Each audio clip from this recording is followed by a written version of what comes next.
Here Imam Ghazali rahmatullahi alayhi makes an interesting point in the second line. And he says here that show your goodness through your actions without having to say something. Because a commitment or a promise is when you say you'll do something. You say you'll show up. You say that you'll help that and support that person financially when the time comes. So Imam Ghazali is saying, try to avoid even saying something, just help them. So if you see someone in need, instead of making a promise, just show up and help them. If you know someone's going to need a ride to the airport tomorrow, just show up and be there. Try your best to just be physically available instead of putting out a lot of words. I promise I'll do this. I promise. When you start promising a lot, keeping up with your promises becomes difficult. Hold yourself to your promise.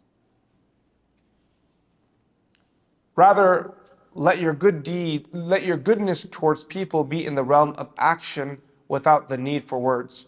But if you are forced to make a promise, and an example of being forced to make a promise is what we mentioned right now, someone needs a ride to the airport tomorrow. So that there is a need, they need to plan it in advance. There is a need to know a day before, 2 days before, a week before, that yes, I promise I will be there with the minivan. We can load 5 bags into my trunk, and we can get 6 passengers in, and we'll get you there to the airport.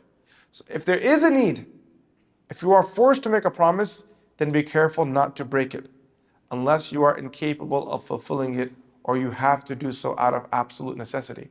Once you promise that I'm going to do something, now don't break it. There are 2 possibilities here. Either you fulfill your promise, which is what a Muslim should do, or you don't fulfill it. If you don't fulfill it, it should only be a result of 2 scenarios, not a third.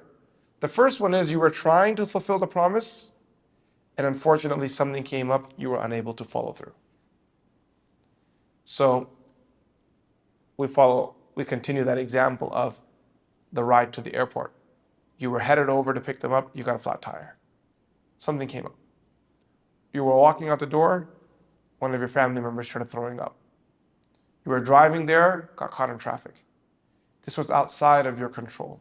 Or he says something absolutely necessary happens. That's in your control. You could still go, but going there will result in another harm. There'll be another great loss that happens. So absolutely out of your capability, then it's different. In that case, you inform the person that unfortunately you won't be able to make it. For indeed, breaking a promise is among the signs of hypocrisy and repugnant character.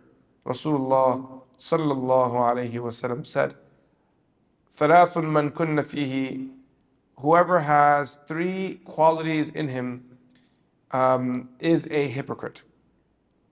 فَهُوَ مُنَافِقٌ. وَإِنْ صَامَ وَصَلَّى, even if he prays, even if he fasts. A person that has 3 qualities in him is a hypocrite, even if he in sama wa salla, even if he's fasting, and even if that person prays. What are the 3 qualities? Man idha haddatha kadhaba wa idha wa'ada akhlafa wa idha tumina khan. That riwayah that I mentioned a few moments back.